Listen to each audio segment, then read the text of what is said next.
is Teenage Marvel Fan, back with another video. And just as I said in the past few days, today I am releasing my both spoiler and non-spoiler reviews for Spider-Man Far From Home, because I watched it last night, finally. So just so you know, this is the non-spoiler review. So if you have not seen Spider-Man Far From Home yet, then it's okay to stay here and watch this video, because there will be zero spoilers. Even the things that are obvious, I'm not going to bring it up. Okay, so now that you know that it's all good here, I'm going to get into the review. And as you can see on screen here, I have the different categories of what I'm talking about. So first off, this is one of the best MCU movies, like, out of all of them. I'd say it's at least in the top 5, maybe top 3. I don't know, it might be kind of close there, but it's definitely up there, because it just dives right into the character's story, and, like, it's so comic accurate. Like, it's like they took it right from the comic book and put it into a movie, and it's like there's so much similarities, and that's a good thing. And Kevin Feige is getting comfortable here. Like when the MCU first started, like, he wasn't making many risks. He wasn't taking many chances, because he didn't know how it would work out. But now, within the past few years, these movies have been doing really good. So now he's comfortable, he's confident, and now he's taken some big risks. And some big things happen in this movie. And I'm glad that they do. Because, like, before this, it's kind of like the story throughout the whole movies don't move along much, like maybe a little bit, but with this, things really get going here. Now moving on to the next topic, Tony Stark still has a presence in the MCU. So if you're watching this review, then I assume that you've seen Avengers Endgame, and so then you know that Tony Stark is dead. But just because he's dead doesn't mean that he's gone. Well, he's dead. He's dead, but he still has a presence. Like, his shadow looms over the MCU. Like, just because he's not there doesn't mean parts of him aren't. Because, I mean, like, Pepper, Morgan, his family's still there. And then, like, Peter, he spent so much time with Tony, and he really feels the loss of Tony. Like, that's what this whole movie is about, him getting over the loss of Tony. And a lot of people had complaints about the first movie, how it wasn't like a Spider-Man movie. It was more of like Iron Man Jr. or Iron Man's sidekick. And they fixed those problems in this movie, because even though there's a lot about Iron Man and Tony Stark in this movie, the whole movie is about Peter learning to be his own hero and be Spider-Man without having Tony's help. Like, he's able to make the suits on his own, fight bad guys on his own. He doesn't need Tony anymore. But he does receive a gift from Tony that is very useful. But he makes a mistake. He makes lots of mistakes in this movie, but he makes up for it in the end.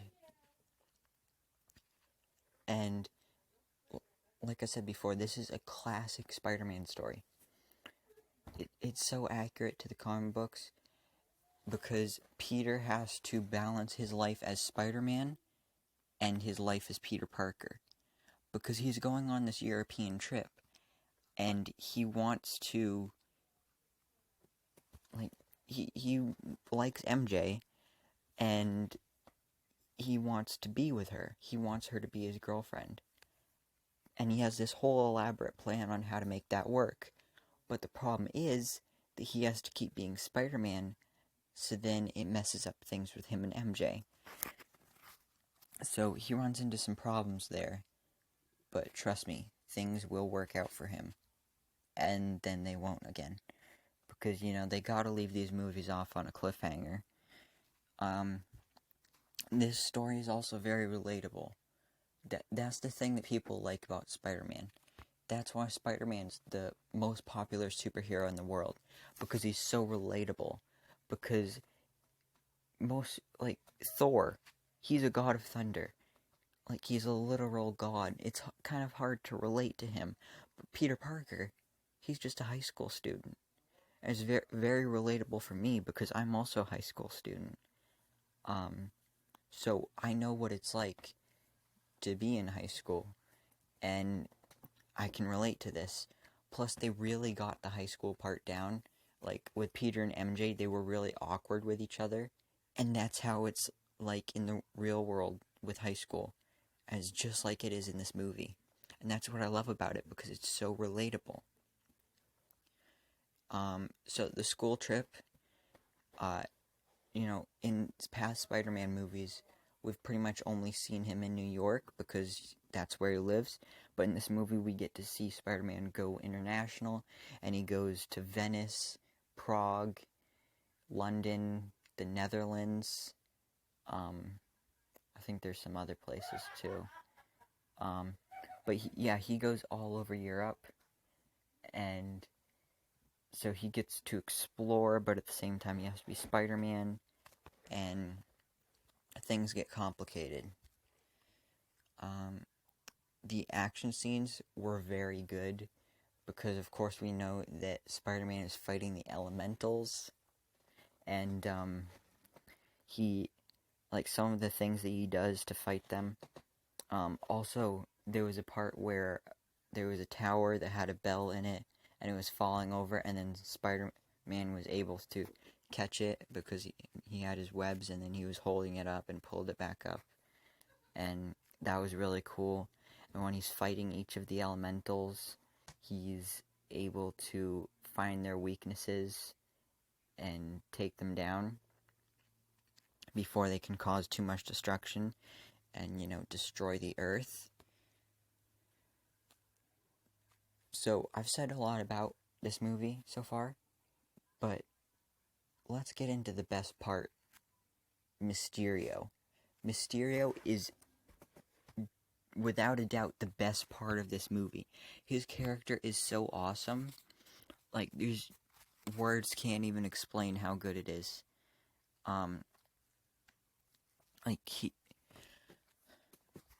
at the same time, it's also hard to explain it without going into spoilers. So,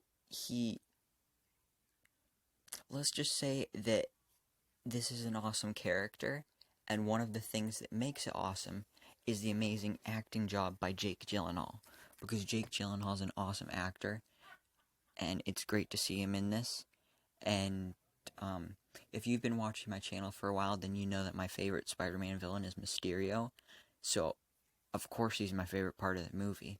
But also the acting, the illusions that he has, some of them get quite terrifying.